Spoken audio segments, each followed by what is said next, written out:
taking a peek at the steering wheel as well as the cluster screen inside of the Volvo XC40.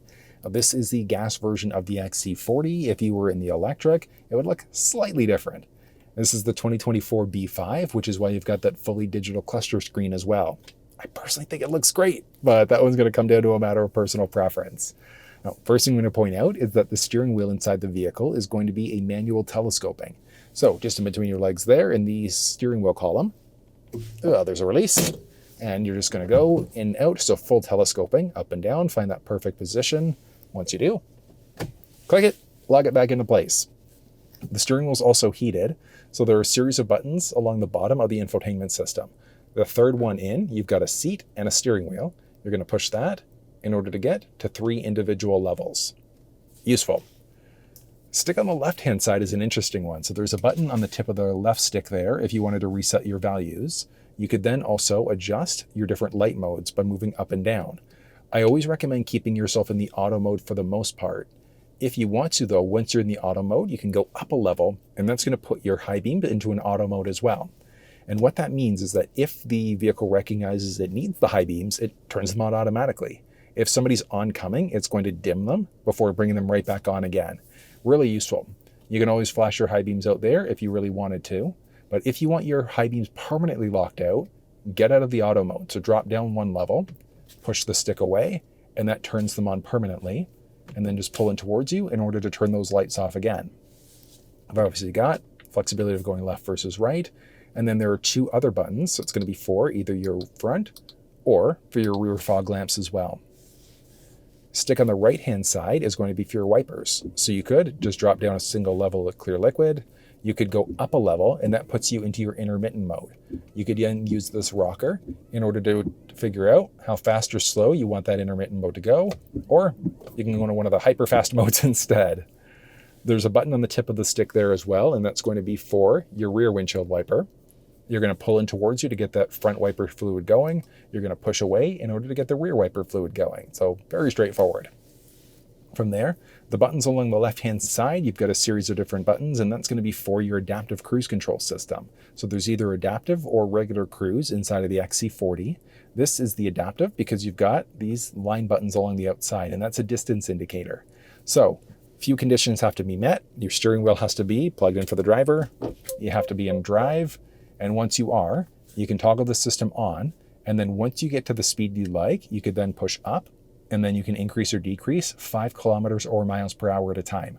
So there's no way to go 1 up or down, which I thought was a little odd, but you can at least go 5 at a time. But as you start driving, let's say if the speed is 50 and you want to be at 49, what you could do is get your speed at 49 and then push up in order to set it at that speed instead. So that is available as an option. You can easily toggle the system off from there. And then this is a distance indicator. So with the system turned on, it's how close or far are you away from the vehicle that's in front of you.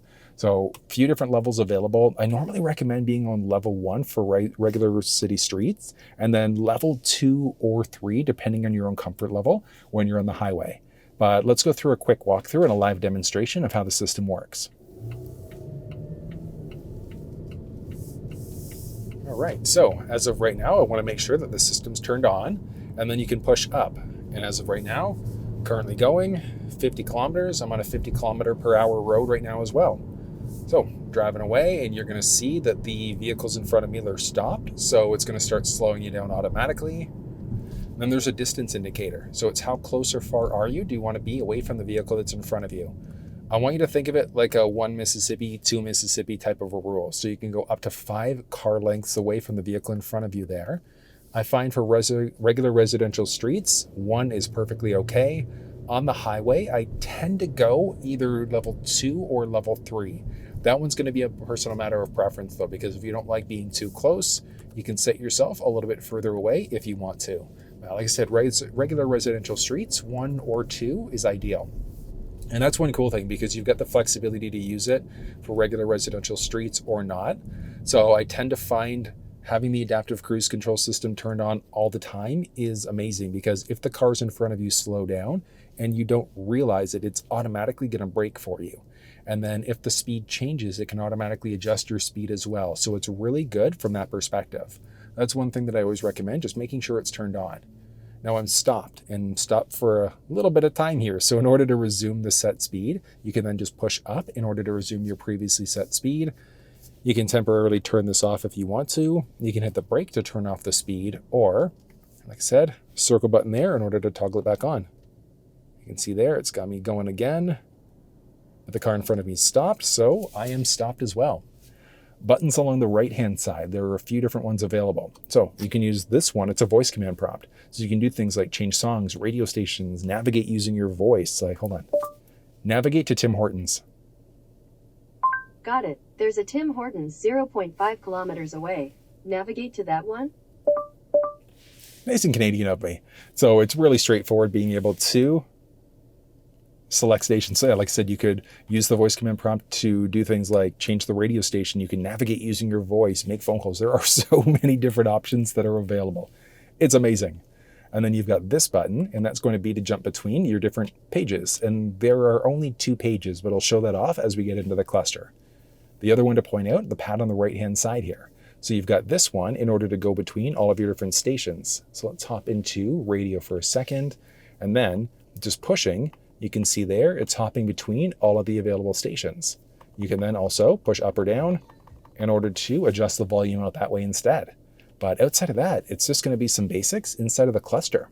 So looking at the cluster screen itself, on the left-hand side, you've got what's currently going on with your speed. So it's your digital speedometer.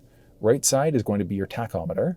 You've got what gear you're currently in. So whether that's park, reverse, neutral, drive, or pull down further for your drive manual mode instead. So you can easily shift out gears that way if you want to. The manual mode is a pretty neat one, but if you've never used manual mode or paddle shifters, things like that, check down in the description of this video. I've put together a walkthrough explaining how it works. Really straightforward. You can see what's going on with, so the adaptive cruise control system. So you can see there what the set speed is going to be once we turn it back on, your current vehicle speed, if there's a posted road speed as well. Along the very bottom, you've got your car. Oh, this is brutal. So how many kilometers you've traveled since you've last reset, and then your current fuel economy at the same time. So 9.1 liters out of 100. The fuel economy is going to adjust out just depending on what you're doing. I'm sitting here, so it's going to be a little bit higher. Along the right-hand side, you've got your current fuel level as well. So as of right now, pretty much full, 520 kilometers remaining in this trip. If your lights were on, that'd be there. If your lane keeping system was turned on, that would be there. And then there's the current outside temperature as well. Down the center stack, if you have the auto start stop system turned on, parking brake, things like that, those different options would show up there as well. But I know that's quite a lot of information, but I mean, like I said, the only other thing is this, and being able to see what's going on with the map. So the mapping cluster is really neat, but if you find it distracting, you can just go this way instead. Then it's just a turn by turn of where you're going. But if you don't have a map going, so hold on, hop back into Google Maps for a second and cancel that route. And then you can see there's just nothing showing up. So it's either going to be a calming screen or the mapping cluster instead. I personally am a big fan of that mapping cluster, but that one's going to come down to a matter of personal preference. So I know that's a little bit of info, but that's what you need to know about the steering wheel as well as the cluster screen inside of the XC40.